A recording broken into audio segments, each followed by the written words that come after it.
Bonjour y'all, my name is Brita, and today on Witches Unite, I am finally revealing everything that I know about Hogwarts Legacy that you don't know. Except I am not giving the details of what I know because that goes against my personal code of ethics. Also, I signed an NDA, so there's that. If you are not part of my inner circle, or if you have missed out on some of my live streams, then you are probably asking yourself, who is this random Harry Potter YouTuber, and why is she claiming to know things about Hogwarts Legacy that the rest of us don't know? I mean, I've only done one video on Hogwarts Legacy announcing the state of play, whereas my friends, Mark and James, and other YouTubers have been covering leaks and rumors, things like that for the last, 4-5 months? So if I know so much about the game, why haven't I said anything? Well, it goes back to that whole code of ethics and the NDA. Yeah, let's talk about that. I interviewed for the community manager position at Hogwarts Legacy. I had 3 interviews, and as you guys all know by now, the job did not go to me. It went to Chandler Wood. And I did obviously look him up online and look up his experience. While I had the background in Harry Potter gaming and was already engaged with the Harry Potter gaming community, he had a background in console gaming and players who are part of that gaming community, which I did not have. So I think that is why he got the job over me. Also, he might have been willing to move to Salt Lake City, and I was not willing to move to Salt Lake City. So, Chandler, you're doing a great job. Congrats on getting it. No hard feelings here. But of course, because I interviewed for the job, I had to learn about the job. I had to learn about the game. I had the opportunity to ask questions to people already working on the Hogwarts Legacy game, and because of that, I learned a few things. My first interview was a quick phone interview with Sheila Carm, who is a recruiter who works for WB Games. She just wanted to know about my general background, and she wanted to confirm that I was still interested in the community manager position for Hogwarts Legacy, because if any of you were watching the job posting go up and then down and then up and then down, it was actually a really long process. I applied for the job twice. I will write about that whole experience in a blog post for Magical Gamers. So understandably, I could have found another job during that time period. I did not. So yes, I was definitely still interested in interviewing. So Sheila set up my interview with Eric Martin, who is the marketing manager for Hogwarts Legacy. I had a Zoom interview with him. It went really well, and he immediately said that he wanted me to progress to the next round of interviews. So my final interview was with Nikki Grantham. Sorry, Nikki, if I'm mispronouncing your last name. And I also have to look down what her job title is. She is the Director of Social and Community at WB Games. So those were the 3 people who interviewed me during this process. The entire thing from when Sheila first emailed me to when Sheila then emailed me to say that they went with another candidate was almost 2 months. So it was early October until late November that the entire interview process took place. Here is what I learned that I can sort of tell you from my interview with Eric. So the first thing that I can now actually tell you is that Hogwarts Legacy is a single player game. So I have known that since October, but even though I didn't sign an NDA before my interview with Eric, again, my personal code of ethics, I have not felt comfortable sharing anything that I gleaned from that interview. I signed an NDA before interviewing with Nikki, probably because she's higher up. So, but yes, so I have known for a pretty long time that Hogwarts Legacy is a single player game. I also know what Chandler has done over the last 3 months, because one of the questions that I asked in my interview is, what did Eric expect the candidate to do in the first 90 days on the job, which was December, January, and February for Chandler, since he started in the beginning of December. So I know what he's been doing. I don't know what he's doing now, since that first 90 days has been done, but I do know what Chandler did in his first 3 months.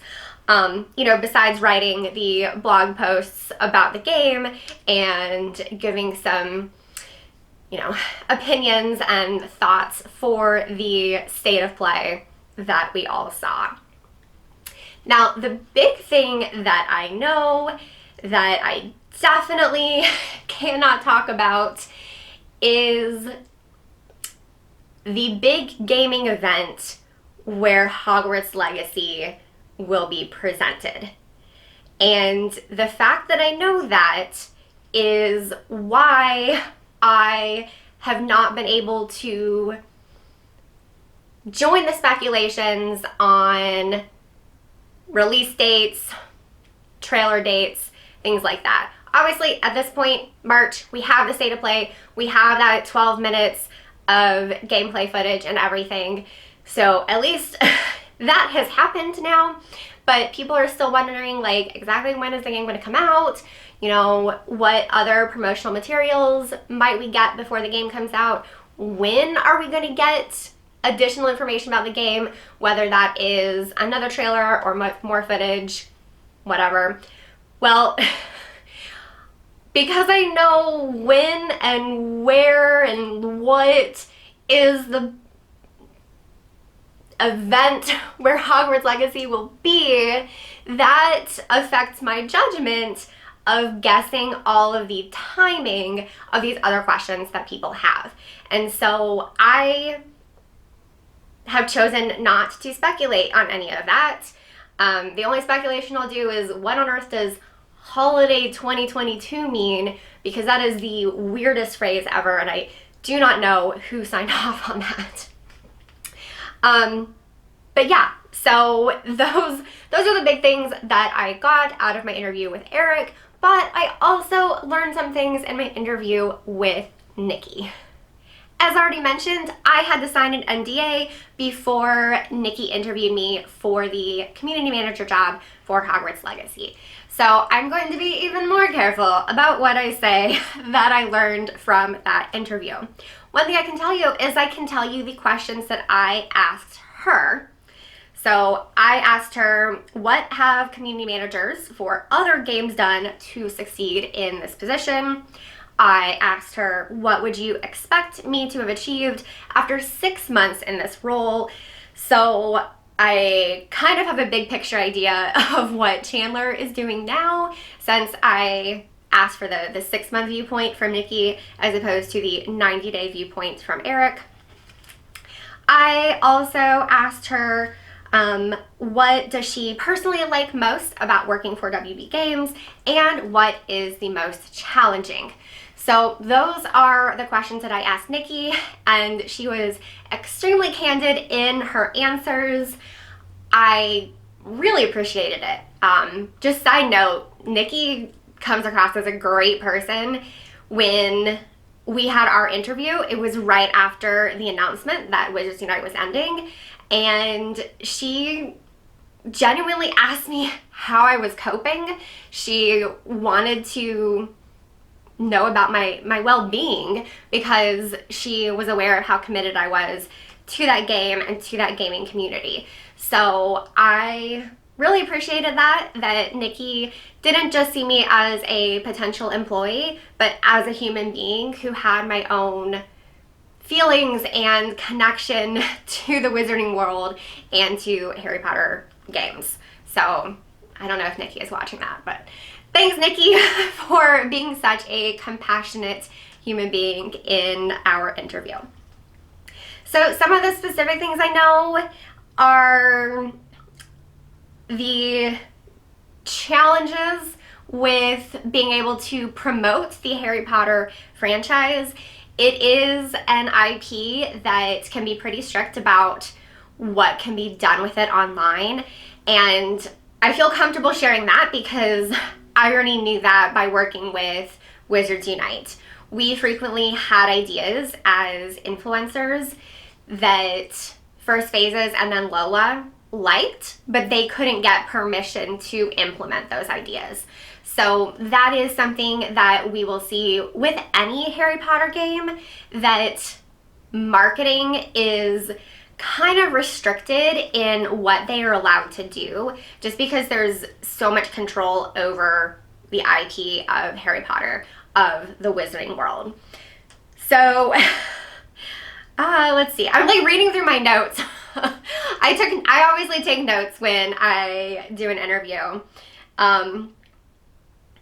She gave me a specific time period when her team would be really busy for this game. So again, because I know that time period, I am not comfortable speculating on timing of anything regarding the game.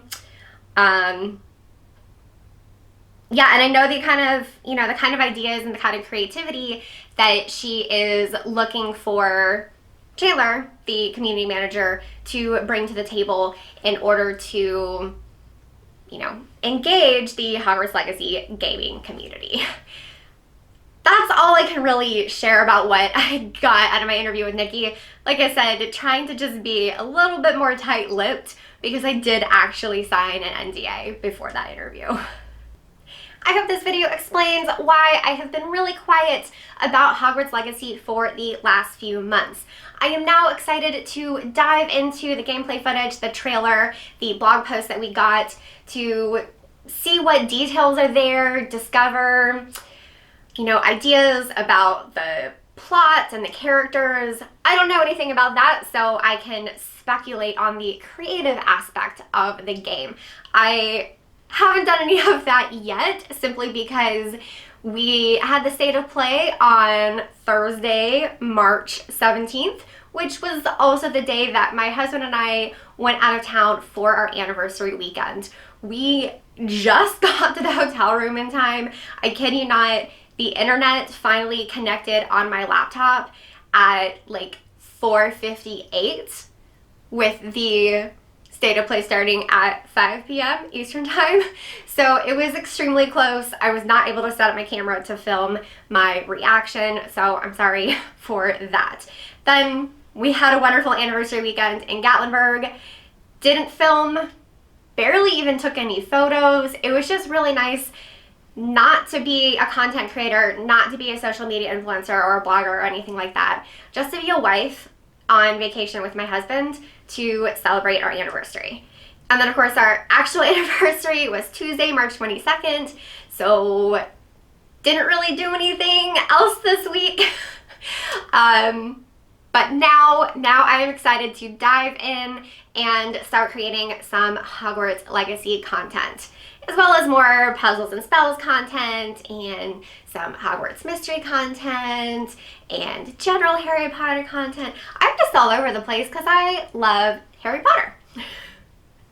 I hope y'all enjoyed this video. As always, thank y'all so much for watching. Until next time, au revoir, witches.